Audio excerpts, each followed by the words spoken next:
C'est une interview exceptionnelle qu'on vous propose aujourd'hui puisque l'entrepreneur que je reçois a une histoire exceptionnelle. Il nous vient de République démocratique du Congo. C'est le fondateur de l'ONG Kesho Congo. Le docteur Adolphe Nyakazan est avec moi sur ce plateau pendant son séjour en Belgique. Il va nous raconter un peu les coulisses de son histoire et puis sa vie entrepreneuriale. Il était électricien, il est devenu pédiatre et maintenant fondateur d'une ONG qui lutte contre la malnutrition infantile. Une histoire totalement dingue qu'il va nous raconter aujourd'hui et il me fait plaisir d'être là avec moi. Merci, Dr Nakazan, d'être avec moi aujourd'hui pour cette interview.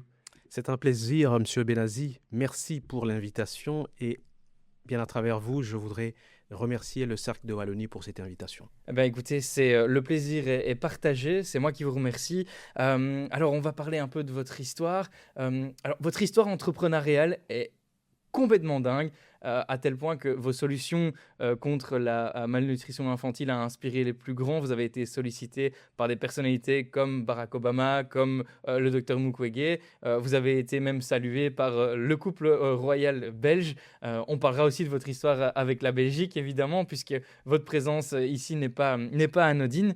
On va peut-être parler un petit peu du début de l'histoire. Donc vous êtes né dans le sud Kivu, à Bukavu, Bukavu. si je ne me trompe pas. Effectivement. On est dans les années 80, donc on n'est pas encore dans le Congo, on est au Zaïre. Et donc vous naissez finalement dans le contexte du Zaïre des années 80. Elle ressemble à quoi un peu l'enfance du docteur Nyakassan? Alors, c'est une enfance plutôt modeste.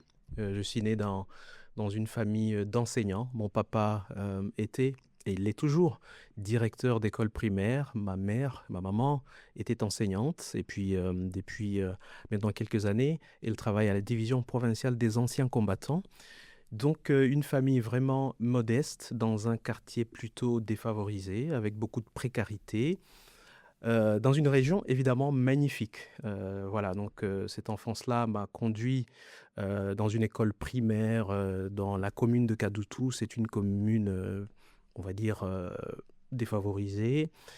Et puis l'école secondaire dans la même commune, dans une école technique dirigée par des frères de la charité belge. Et puis, donc après là, c'est l'université. Et donc, je suis né là-bas et j'ai grandi là-bas. Alors vous avez grandi là-bas. Je le disais en introduction, vous n'avez pas tout de suite été dirigé vers la médecine, vous étiez électricien. Alors vous étiez électricien, quelque part, si j'ai tout bien compris, vous avez appris un peu en autodidacte quand même, vous étiez à l'école technique, d'accord, mais on n'est pas tout de suite vers la médecine, quoi. Comment tout ça se passe? Vous commencez donc en apprentissage technique dans le vif du sujet, directement dans la vie professionnelle, entre guillemets. Comment tout ça se passe? Alors, ce qu'il faut dire d'abord, c'est que quand je termine l'école primaire, je vais faire le test d'admission au collège Alfagiri. C'est un collège tenu par des jésuites et je réussis donc ce test-là, mais mon père va s'imposer pour dire l'avenir appartient aux techniciens. Et donc c'est comme ça qu'il va m'envoyer à l'ITFM, l'Institut technique Fundi Maendeleo. C'est cette école dirigé par des frères de la charité belge. Et donc, c'est comme ça que je vais faire l'électricité industrielle. Et quand je termine en 2001-2002, notre pays était divisé en trois. C'était la guerre. Et nous qui étions à l'Est, nous avions beaucoup de difficultés pour aller à Kinshasa, la capitale du pays, où sont les universités dans lesquelles on pouvait vraiment continuer dans ce domaine technique. Et donc pour aller à Kinshasa, il fallait passer par les pays voisins pour arriver là. Et donc c'était long et surtout ça coûtait cher. Et pour moi, qui venais d'une famille plutôt modeste, c'était difficile. Donc je suis resté à Bukavu et il va y avoir un échange entre mes parents pour dire ben, qu'est-ce qu'il va faire. Et mais moi déjà, j'avais aussi ma petite idée puisque un de nos enseignants était allé faire les techniques de laboratoire alors que c'était un électricien. Et quand nous lui avions demandé pourquoi il avait fait ça, il avait dit, mais j'ai passé ma vie à soigner les machines. J'ai pensé qu'il était aussi important de soigner les humains. Et donc, quand mes parents vont choisir, enfin, vont mettre sur la table le droit et la médecine, c'est ma maman qui va avoir, on va dire, le dernier mot parce qu'elle va dire, je préfère la médecine. Et moi, j'avais déjà aussi un penchant pour cela, puisque, en tout cas, de toute façon, il n'était pas facile pour moi d'aller à Kinshasa pour continuer dans le domaine technique. Et c'est comme ça donc que je vais faire la médecine. Alors vous commencez la médecine. Bon, c'est des études, qui sont quand même relativement, onéreuses. Comment est-ce qu'on finance ça? Est-ce que c'est grâce aussi au travail d'électricien? Est-ce qu'on a accumulé, un petit peu d'argent et puis on peut, comme ça démarrer, ses études académiques? Comment ça se passe pour vous? Ce sont mes parents modestes en termes de revenus, mais ils se sont refusés toutes sortes de, on va dire, de plaisir pour eux-mêmes. Le peu d'argent qu'ils pouvaient gagner, ils l'économisaient pour la scolarisation de leurs enfants. Et c'est grâce à ça que je vais donc faire la médecine. C'est vrai que c'était difficile. Je me souviens des périodes où j'étais renvoyé de l'école parce que voilà, je n'avais pas encore payé le Minerval. Mais donc les parents ont fait beaucoup d'efforts pour pouvoir payer et nous faire étudier. Et c'est en tout cas, c'est une gratitude infinie envers eux, puisque s'ils n'avaient pas fait des sacrifices vraiment pour nous faire scolariser, mais ça aurait été difficile. Tout à fait. Et alors, dans cette scolarité, à un moment donné, arrive le moment où vous arrivez en Belgique pour approfondir vos études en médecine. Donc, vous arrivez à l'UC Louvain, j'imagine. Première fois que vous arrivez en Belgique à ce moment-là? Alors, j'étais déjà venu 2 ans plus tôt, euh, mais donc pour la spécialisation, c'est en 2013. En fait, il faut dire que la médecine, je l'ai faite à l'Université catholique de Bukavu, Mhm. qui a une collaboration avec l'Université catholique de Louvain. Et c'est comme ça que je vais donc bénéficier d'une bourse de l'UC Louvain pour venir faire la pédiatrie. Donc, je suis resté 2 ans aux cliniques universitaires Saint-Luc à Bruxelles.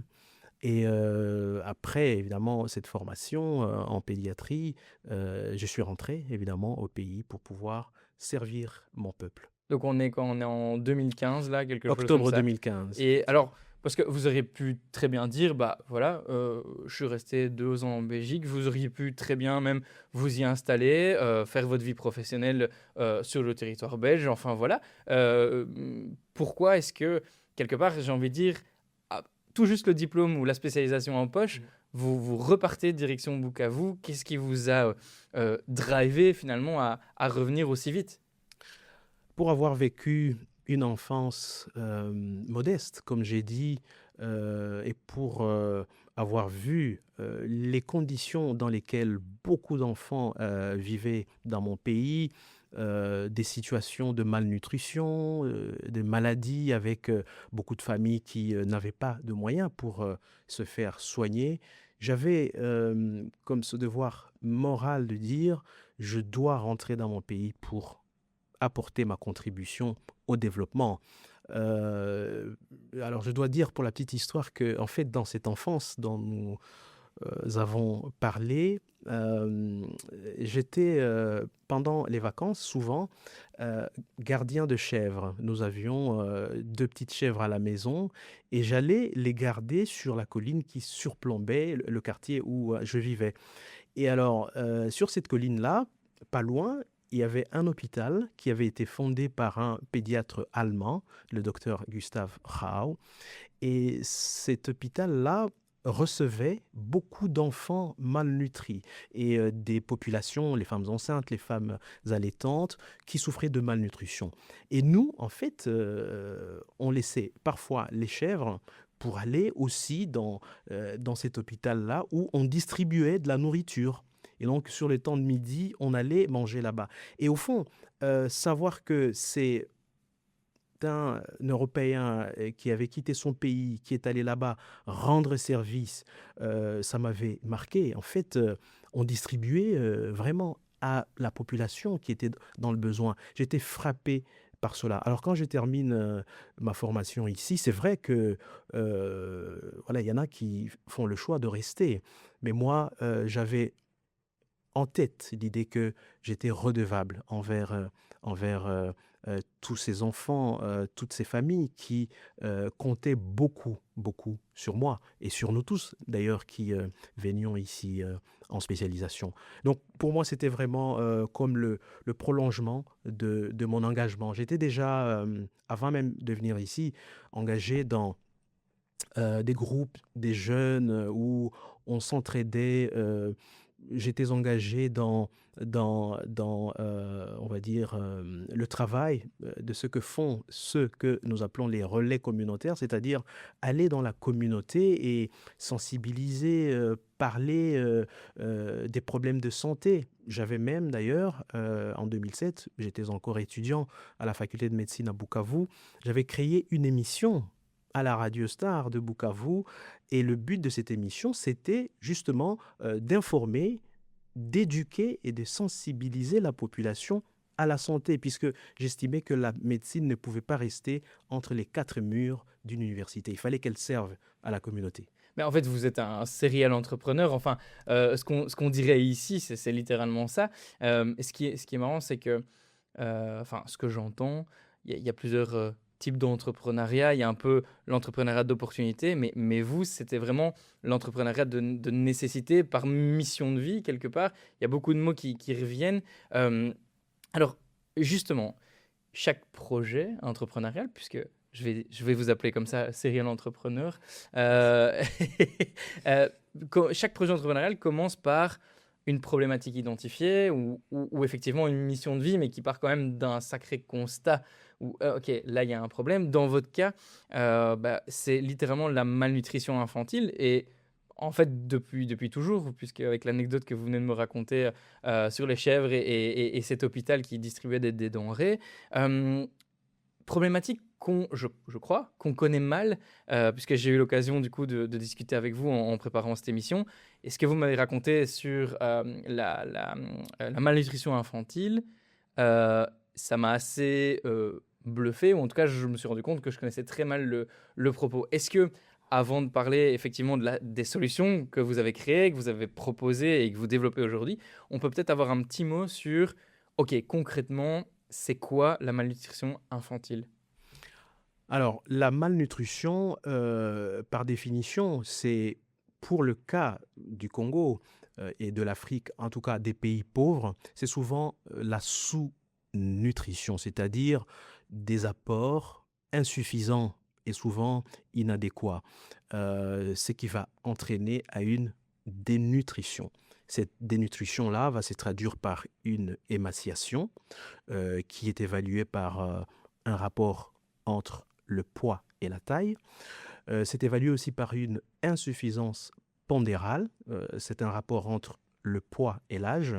Et c'est évalué aussi par le retard de croissance, qui est donc ce rapport de la taille sur l'âge. Après, il y a aussi des formes de malnutrition carentielle qu'on appelle la faim cachée, hidden hunger en anglais. Et donc, c'est vraiment ça, la malnutrition. Et ce qu'il faut dire, c'est que ces causes sont multiples. Il n'y a pas que la pauvreté, un manque d'accès à la nourriture. C'est aussi un manque d'éducation des mères, hein, donc un faible niveau d'éducation des mères. C'est aussi les violences faites aux femmes, hein, c'est une cause de la malnutrition. C'est un manque d'allaitement maternel, n'est-ce pas? Un sévrage précoce des nourrissons. C'est aussi un faible accès aux soins de santé primaires. C'est un manque d'accès à l'eau potable et c'est un manque d'assainissement du milieu de vie. Donc, toutes ces causes-là peuvent entraîner la malnutrition.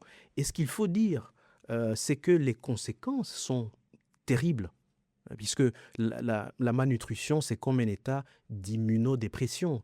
En fait, ces enfants-là ou ces personnes qui sont touchées par la malnutrition deviennent très vulnérables. N'importe quelle infection, même bénigne, peut les emporter.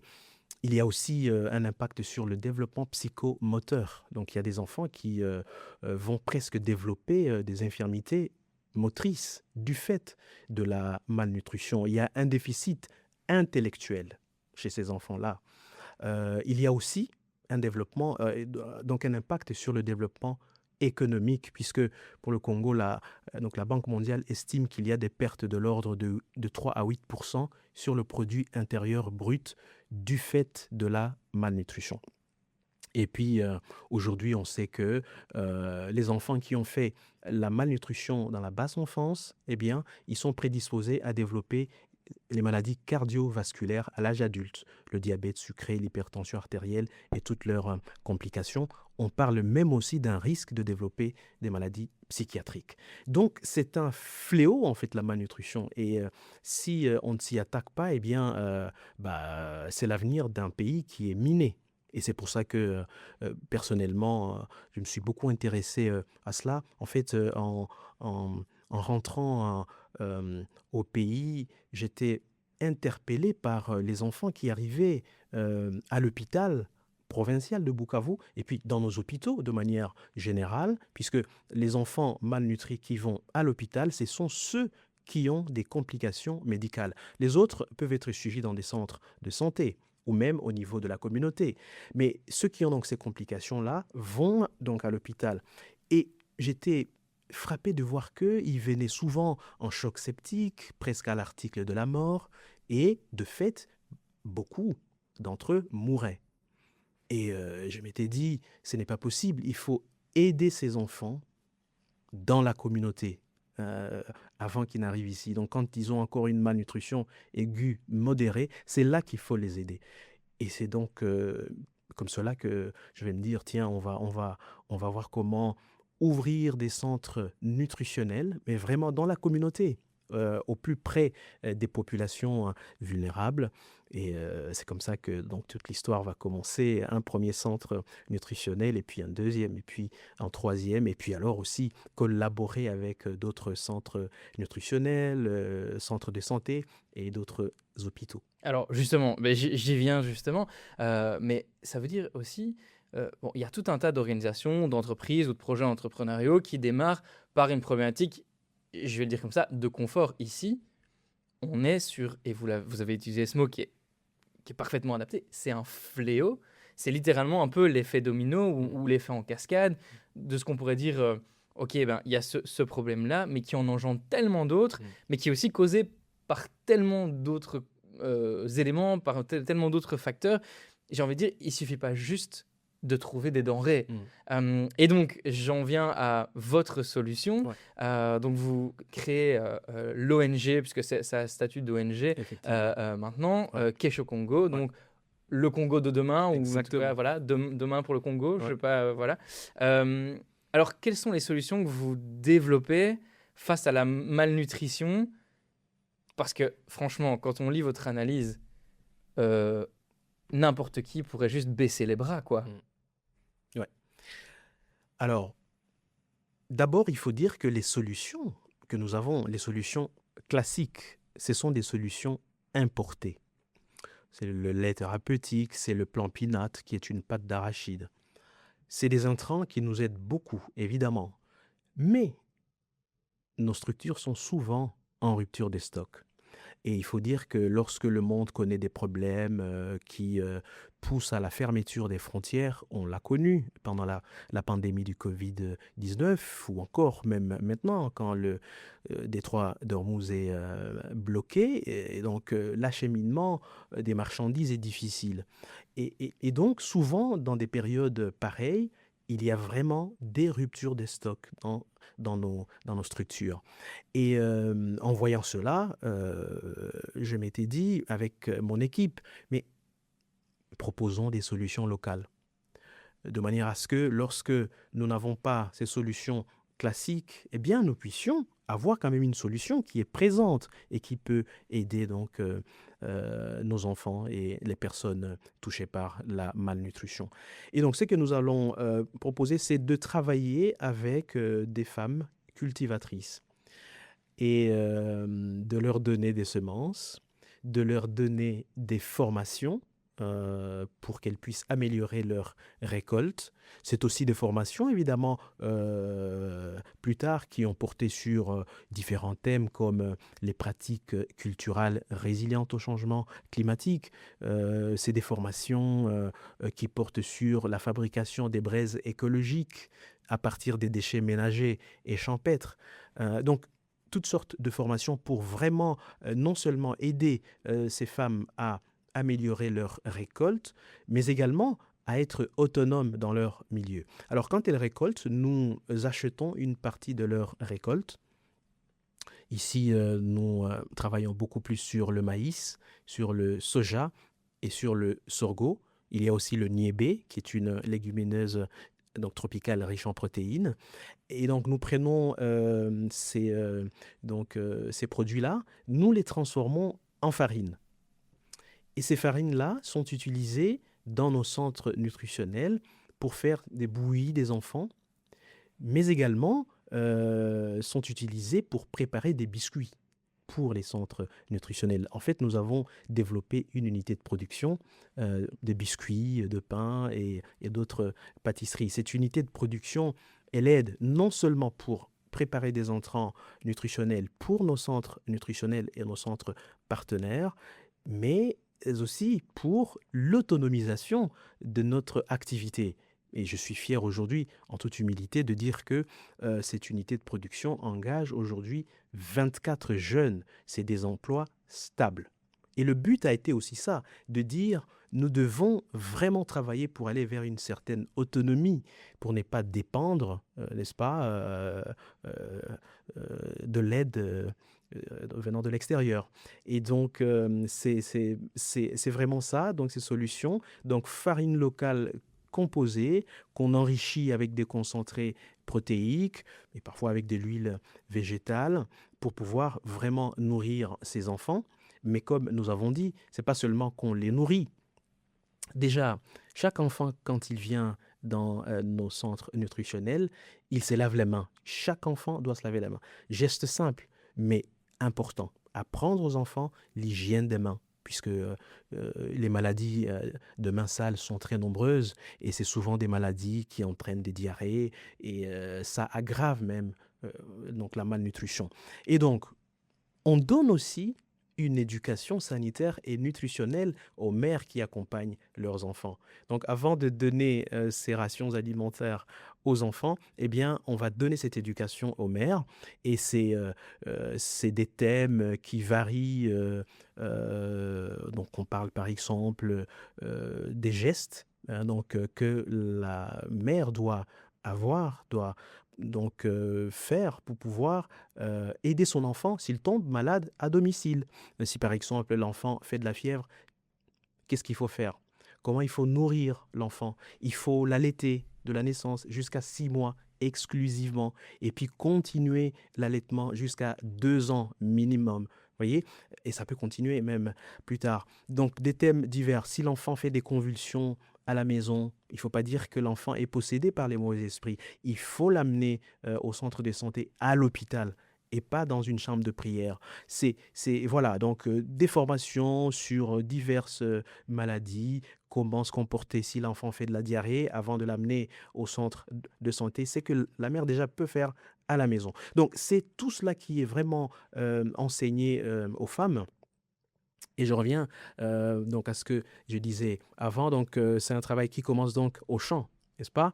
En fait, le modèle de Kesho Congo, on dit qu'il va de la fourche à la fourchette. Donc, on travaille avec les agriculteurs, on prend ces récoltes, on les transforme, bouillie, biscuits, et puis l'autre partie qui est commercialisée. Et tout cela concourt finalement à notre mission qui est de bâtir des communautés saines et résilientes. Mais alors, docteur, pardonnez-moi, hein, mais là, on présente le résultat de 10 ans de travail, puisque Kesho Congo fête ses 10 ans, si je ne me trompe pas. Effectivement. Parce que je me mets un peu dans la tête d'entrepreneurs ou d'aspirants entrepreneurs qui nous entendraient, qui se diraient « Ah waouh, on peut y arriver, etc. » Mais il faut quand même rappeler qu'il y a 10 ans de travail derrière. Et je vais revenir un petit peu en arrière. vous revenez de votre spécialisation en Belgique, vous revenez dans une république démocratique du Congo, pardon, où bah, le système de santé n'est clairement pas optimal, Mm. fragilisé. Mm. On est dans un contexte géopolitique, sociétal qui est quand même pas forcément évident. Mm. D'aucuns attendaient probablement de votre part que vous ouvriez un cabinet, voilà, que vous soyez un peu un pédiatre référent. Et en fait, vous, que du contraire, vous voyez plus grand, vous voyez autre chose, mais vous arrivez aussi face à peut-être une population ou des locaux qui sont relativement méfiants par rapport à vos projets. Mm. Comment est-ce que vous arrivez à convaincre finalement toutes ces parties prenantes de croire en vous, de croire en votre projet, de croire en votre bien fondé quelque part? Mm. On parlera aussi des investisseurs ou en tout cas des soutiens plus tard, mais comment est-ce que quand on arrive comme ça en disant, voilà, j'ai ce projet, j'ai cette idée, et comment est-ce qu'on affronte quelque part les réticences, quoi? Alors d'abord, mon objectif n'a jamais été de bâtir une carrière très confortable, donc aller ouvrir donc un gros cabinet ou rester dans un pays où je peux faire carrière dans des grosses boîtes ou dans des grands hôpitaux. Non, le but a toujours été de rentrer sur le terrain, d'aller travailler avec les communautés locales et de pouvoir vraiment euh, montrer que chaque Congolais doit apporter sa contribution au développement du pays. Cela m'a toujours habité de dire, il y en a qui ont des ambitions pour faire la politique, pour faire ceci ou cela, mais au fond, beaucoup de gens oublient qu'il n'y a pas que dans la politique qu'on peut changer son pays. Quand, à la fin de mon fellowship aux États-Unis, on rencontrait le président Obama, donc on était un groupe des jeunes Africains et en fait, il nous a dit, en fait, il n'y a pas que dans la politique qu'on peut vraiment transformer son pays, puisque souvent les jeunes, c'est vrai, regardent les hommes politiques et se disent, waouh, c'est peut-être là simplement qu'on peut changer le pays. Mais non, on peut changer son pays en allant déjà dans son village, en travaillant avec ceux qui sont là, en essayant de proposer des solutions aux problèmes qu'il y a dans la communauté. Et c'est vraiment ça, donc le départ. Je vais me dire, mais il y a un problème de malnutrition dans mon pays, dans ma province. Un enfant sur deux souffre de malnutrition chronique au Sud Kivu. Et quand nous connaissons les conséquences, nous en avons parlé, donc on s'est dit, mais si rien n'est fait, ben, l'avenir du pays est miné. Et donc, c'était ça la conviction de départ. Et c'est ça que j'ai dit donc à mes amis et à mon entourage. Proposons des solutions, essayons d'apporter notre contribution. C'est vrai qu'il y a eu de la méfiance de la part de certains qui disent oui, mais est-ce que tu penses que toi tu vas résoudre ce problème de la malnutrition qui n'a pas été résolu par voilà, beaucoup d'anciens qui se sont beaucoup investis dans ce domaine. Mais mon propos, c'était de dire, je ne viens pas résoudre le problème comme par un coup de baguette magique. Je viens apporter une contribution. Et il faut vraiment qu'il y ait cette contribution-là. Donc, c'est vraiment comme ça que je vais parler donc de mon intention hein, donc de travailler dans ce domaine-là et de me focaliser sur la malnutrition. Mais je vais aussi d'ailleurs montrer que, en fait, la malnutrition, c'est un thème transversal. Il touche à beaucoup d'autres domaines. Nous avons dit le développement économique, les violences faites aux femmes, le renforcement du système de santé, donc un accès aux soins de santé. Donc ça touche finalement à beaucoup d'autres domaines, la sécurité alimentaire dans les ménages. Donc voilà. C'est vraiment avec ces arguments-là que je suis allé et j'ai toujours insisté sur ce fait-là de pouvoir contribuer vraiment donc, au développement du pays. Me rappelant évidemment, c'est que John Kennedy donc disait ne demandez pas ce que votre pays peut faire pour vous, demandez ce que vous pouvez faire pour votre pays. Alors, OK, bon, ça d'abord, c'est le plan d'intention. Ouais. Aujourd'hui, OK, c'est 3 lignes de production, Mm. voilà, ça a pris de l'ampleur. Mm. Mais comment vous démarrez? Parce que Mm, pour imaginer ne serait-ce que la moitié de ce projet, mm. il faut les guts quoi quand Ouais, même, hein. ouais, Il faut y croire, mais ouais, il faut aussi trouver les fonds. Il ouais. faut Comment est-ce qu'on démarre de presque rien? En tout cas, je sais pas avec quoi vous avez démarré, mais dans mon souvenir de ce que vous m'avez raconté, c'était quand même avec pas grand-chose au Mm, départ, quoi. ouais. J'ai été beaucoup inspiré par la Belgique. C'était un choc que d'être ici, de voir ce développement, de voir l'organisation de la société. Et alors, je me rappelle que chaque soir, quand je rentrais dans mon cote sur le campus universitaire, je me disais, mais pourquoi ici ça marche et pas chez nous? Ça, c'est une question qui me traversait beaucoup. Et donc en tout cas, la réponse pour moi a toujours été, c'est une question, heu, de personnes qui prennent conscience, que l'avenir de leur pays est entre leurs mains et qu'il faut travailler pour l'intérêt général, pas pour des intérêts particuliers, cantonnés aux responsabilités. Et donc j'étais vraiment, pendant ma formation, inspiré par le développement de la Belgique. Et en rentrant, c'est vrai que, je n'avais pas grand-chose, mais déjà mes petites économies sur ma bourse, n'est-ce pas? M'ont permis de pouvoir déjà lancer, ce projet, cette ONG. En fait, on commence toujours par, d'abord écrire, les statuts, le règlement d'ordre intérieur et tout ça, et puis faire une demande. Et ça coûte de l'argent quand on va déposer la demande, il faut payer, voilà.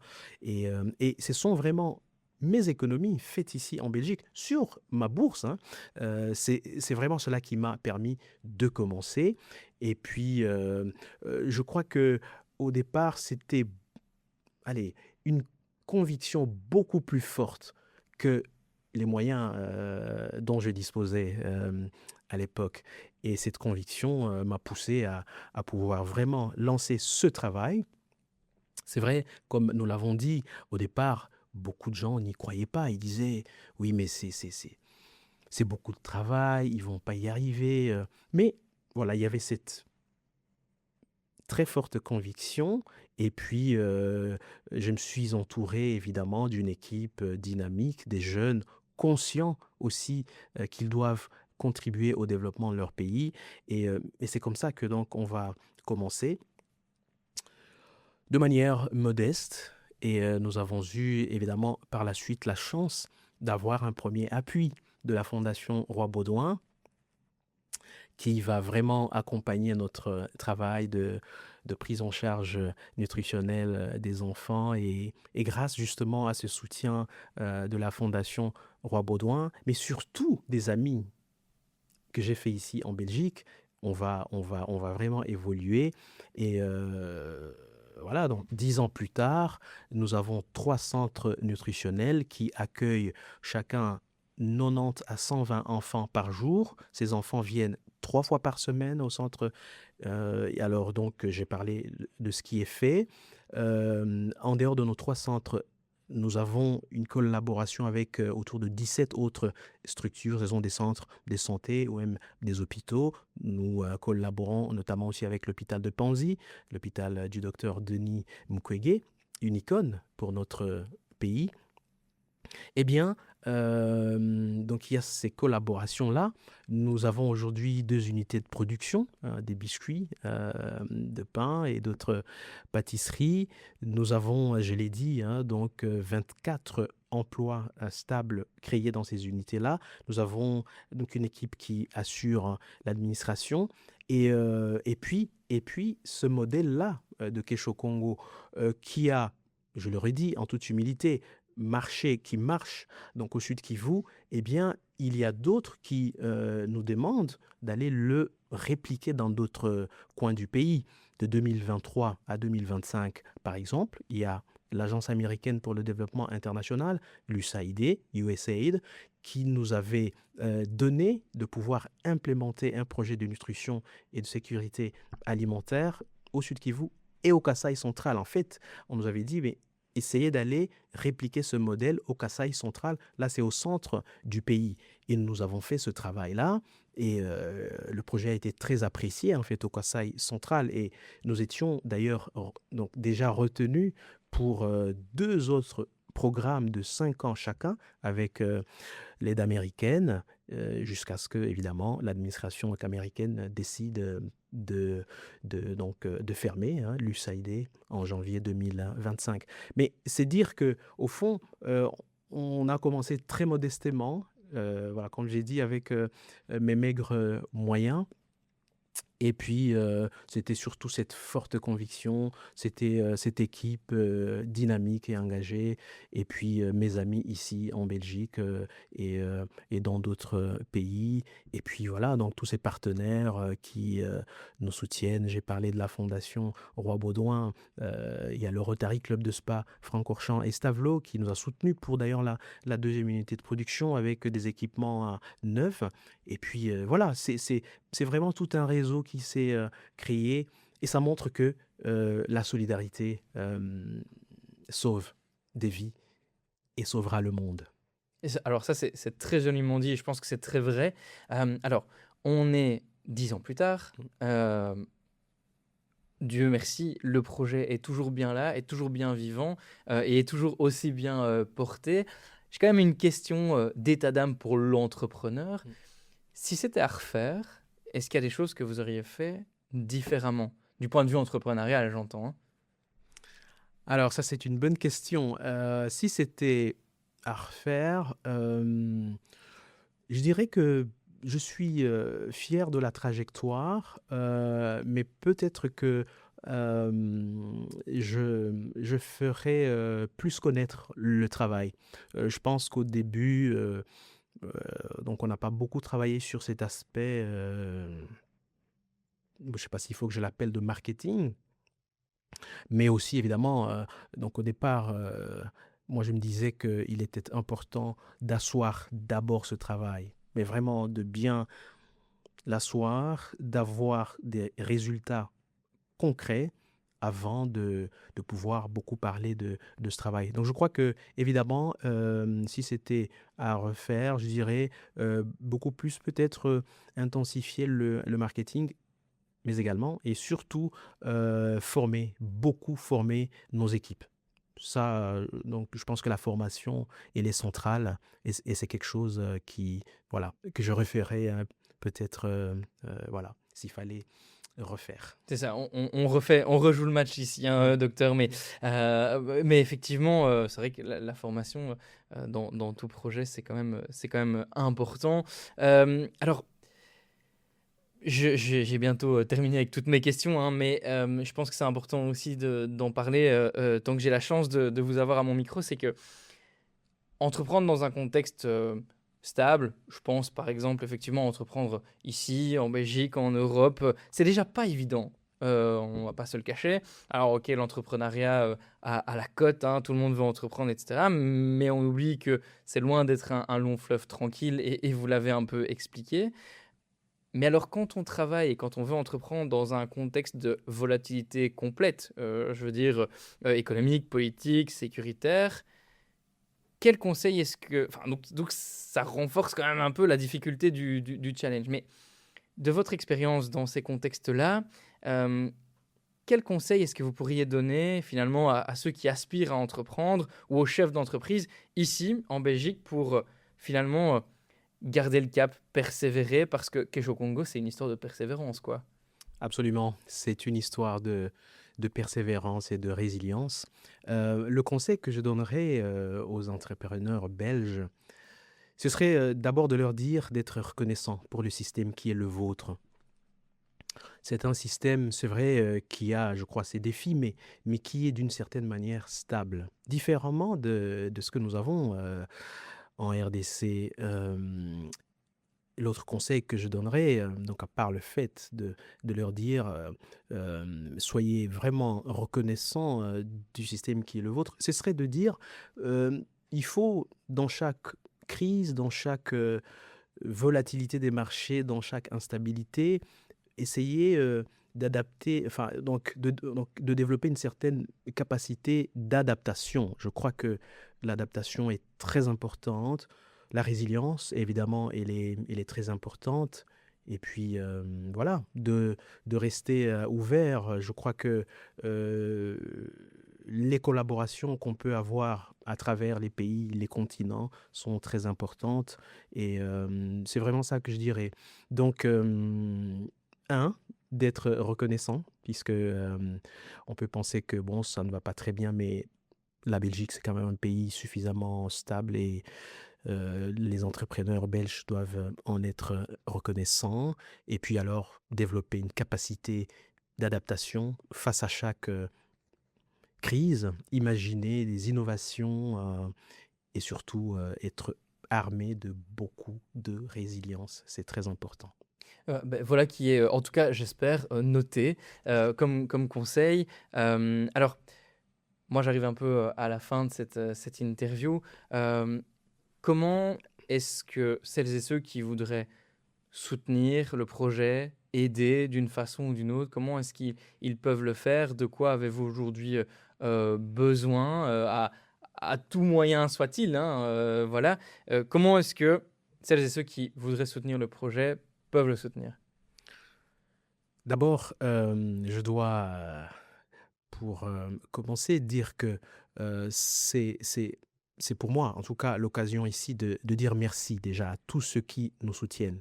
Ils sont nombreux ici en Belgique, dans différentes régions. Je ne voudrais pas citer les noms, ils sont nombreux, nos amis, mais Didier Braun est notre ambassadeur en Wallonie, Bernard Jarin et notre coordonnateur ici à Namur, le docteur Luc Boulanger à Liège, le docteur Marie Vout à Wavre, donc à Limal, mon ami le docteur Philippe Ballot à Gand.